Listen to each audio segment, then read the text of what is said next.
दोस्तों हर देश में एक न्याय प्रणाली होती है जिसको हम ज्यूडिशरी सिस्टम कहते हैं। दोस्तों उस न्याय प्रणाली के अंतर्गत जब भी किसी के साथ कोई अन्याय होता है या अत्याचार होता है या उसके अधिकारों का हनन होता है, ऐसी स्थिति में वह अपने अधिकारों की मांग के लिए भारतीय न्याय व्यवस्था के सामने जाता है। तो आज हम भारतीय न्याय व्यवस्था की ही बात करते हुए आज जानेंगे कि जज और मैजिस्ट्रेट के बीच में क्या डिफरेंस है। दोस्तों जज और मैजिस्ट्रेट किस टाइप के केसेस को हैंडल करते हैं, वो आज मैं इस वीडियो के माध्यम से आपको बताऊंगा। तो दोस्तों आप सभी का स्वागत है आपके अपने चैनल एजुकेशन गुरु हब पर और मैं हूं आपका दोस्त गौरव। तो चलिए शुरू करते हैं आज का ये वीडियो।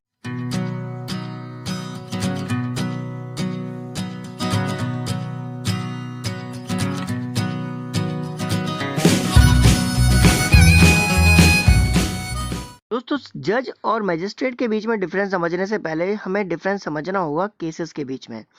तो देखिए भारत में दो प्रकार के केसेस लिए जाते हैं अदालतों में, जिनमें एक होते हैं सिविल केसेस और दूसरे होते हैं क्रिमिनल केसेस।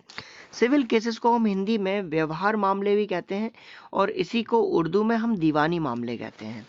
वहीं अगर क्रिमिनल केसेस की बात करें तो क्रिमिनल केसेस को हम हिंदी में डांडिक मामले और उर्दू में इनको फौजदारी मामले कहते हैं।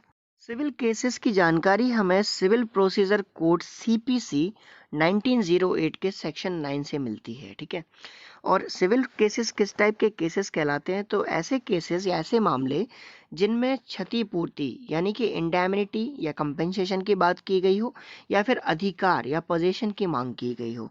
एग्जाम्पल के लिए हम देखते हैं कि जैसे मान लीजिए किसी ने आपकी ज़मीन के ऊपर कब्जा करके रखा है। अब आप क्या करेंगे कि अपनी ज़मीन को वापस उससे लेने के लिए कोर्ट में केस करेंगे। तो ऐसे केसेस कहाँ जाएंगे? सिविल केसेस कैटेगरी में।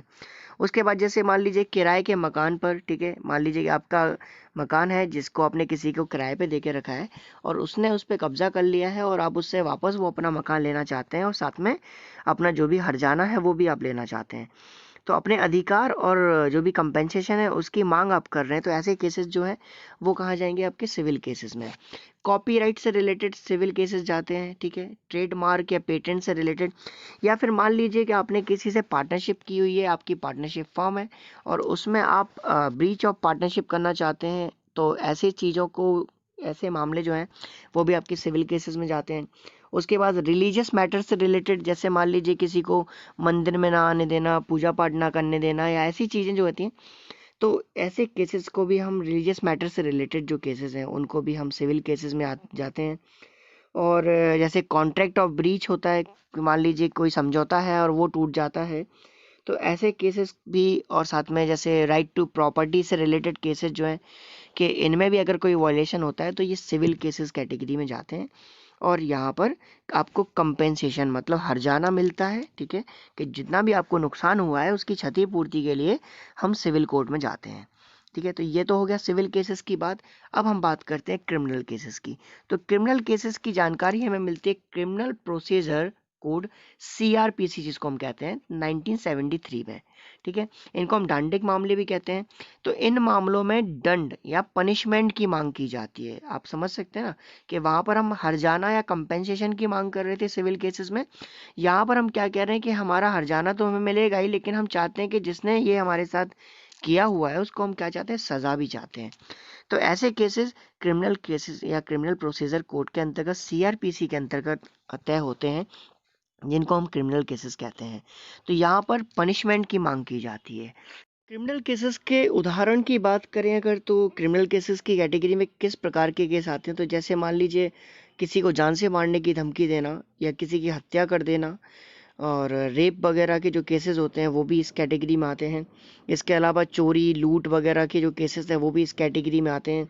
इसके साथ साथ शराब पीकर गाड़ी चलाना और गाली गलौज करना, ये सब चीज़ें जो है ये क्रिमिनल कैटेगरीज के केसेस के अंतर्गत आती हैं। ठीक है, तो इनमें सजा का प्रावधान रहता है। इसके बाद बात करते हैं हम सिविल केसेस की। तो सिविल केसेस की सुनवाई कौन करता है? तो यहाँ पर आपको क्लियर होगा कि जज और मैजिस्ट्रेट में क्या डिफरेंस है। तो यहाँ पर आप देखेंगे जितने भी सिविल केसेस हैं, जो भी हमने व्यवहार मामले पढ़े, तो व्यवहार न्यायाधीश जिसको हम सिविल जज कहते हैं, तो ये व्यवहार मामलों की सुनवाई करते हैं। सिविल जज के बाद बात करते हैं क्रिमिनल केसेस की। तो क्रिमिनल केसेस को कौन देखता है, तो इसके लिए चीफ जुडिशियल मैजिस्ट्रेट, जिनको हम मैजिस्ट्रेट भी कहते हैं, सीजीएम कहते हैं, जिनको दंडाधिकारी भी कहा जाता है हिंदी में, तो ये जो है ये क्रिमिनल केसेस को हैंडल करते हैं और इनको सज़ा सुनाने का अधिकार है। आपको बताऊं कि आपने देखा सिविल केसेस में जो सिविल जज होते हैं वो सिर्फ कंपेंसेशन वगैरह या मामले को सेटल करने की बात करते हैं, ठीक है, कि जो भी मामला है, जो भी जिसका अधिकार है वो उसको दिलाएंगे और साथ में जो भी कंपेंसेशन है वो उसको दिलाते हैं। लेकिन पनिशमेंट देने की बात अगर की जाए तो पनिशमेंट देने का हक जो है वो किसको है, चीफ जुडिशियल मैजिस्ट्रेट को, मतलब मजिस्ट्रेट को जो है वो जेल भेजने का अधिकार है। तो ये आप समझ में आ रहा होगा आपको कि मैजिस्ट्रेट और सिविल जज के काम क्या है, इनके बीच में डिफरेंस क्या है। इसके अलावा मैजिस्ट्रेट के अंडर में और भी एडिशनल जुडिशियल मैजिस्ट्रेट काम करते हैं, जिनको first class second class magistrate कहते हैं, ठीक है। तो ये इनके नीचे काम करने वाले लोग हैं। इसके बाद बात करते हैं, ये तो हमारी बात हो रही थी लोअर कोर्ट की। अब हम बात करें अगर डिस्ट्रिक्ट कोर्ट की, तो ये लोअर कोर्ट से ऊपर होता है डिस्ट्रिक्ट कोर्ट, जिसको हम जिला सत्र न्यायालय कहते हैं। आपने देखा होगा जिला एवं सत्र न्यायालय अक्सर कोर्ट के बाहर लिखा रहता है, डिस्ट्रिक्ट लेवल पर जो कोर्ट होते हैं उनमें। तो ठीक है, डिस्ट्रिक्ट लेवल पर जो कोर्ट है उनमें देखिए दो प्रकार से कोर्ट होते हैं, एक डिस्ट्रिक्ट कोर्ट होता है, दूसरा सेशन कोर्ट होता है। डिस्ट्रिक्ट कोर्ट को हम जिला न्यायालय कहते हैं और सेशन कोर्ट को हम सत्र न्यायालय कहते हैं, ठीक है। तो district court and session court. अब यहाँ पर देखेंगे तो डिस्ट्रिक्ट कोर्ट किन मामलों को हैंडल करता है, तो जिला लेवल पर जितने भी सिविल केसेस आते हैं उनको डिस्ट्रिक्ट कोर्ट हैंडल करता है, और जितने भी क्रिमिनल केसेस आते हैं उनको हम सत्र न्यायालय मतलब सेशन कोर्ट में भेजते हैं, ठीक है। सिविल केसेस को हैंडल कौन करता है, जिला न्यायाधीश, जिसको हम डिस्ट्रिक्ट जज कहते हैं। और यहाँ पर अगर बात करें तो यहाँ पर भी देखिए सेशन जज इसको हैंडल करता है। तो अब एक चीज़ आपको समझ आ रही है कि लोअर कोर्ट में जहाँ पर मैजिस्ट्रेट हुआ करता था, वहीं डिस्ट्रिक्ट या सेशन कोर्ट में, डिस्ट्रिक्ट लेवल पर जो सेशन कोर्ट है उसमें जो है वो सेशन जज होता है, ठीक है।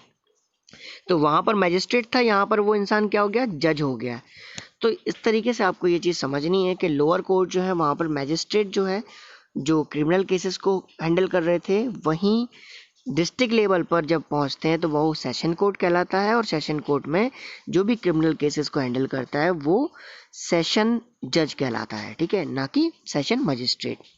तो ये चीज़ें क्लियर हो गई होंगी आप सभी को, और मजिस्ट्रेट और जज में जितना डिफरेंस है वो इतना ही काफ़ी है आप लोगों को समझने के लिए। ज़्यादा हमें डिटेल में कानून में नहीं जाना है, सिर्फ हमें ये समझना है कि सिविल केसेस को लेने वाला जज है और क्रिमिनल केसेस को लेने वाले मजिस्ट्रेट हैं, जो लोअर केसेस में होते हैं, ठीक है। लोअर लेवल जो कोर्ट होते हैं वहाँ पर ये लोग बैठते हैं। तो ये क्लियर हो गया होगा आप सभी को, और ये आई होप कि आपको ये वीडियो अच्छा लगा होगा, और जितनी भी इन्फॉर्मेशन मैं आपको दे सकता था इस वीडियो के माध्यम से तो वो मैंने आपके साथ शेयर करी हैं। और इस वीडियो को लाइक कर दीजिए, सब्सक्राइब करिए हमारे चैनल को आगे और भी इन्फॉर्मेशन या इन्फॉर्मेटिव वीडियोस के लिए। तो चलिए, thank you so much for watching.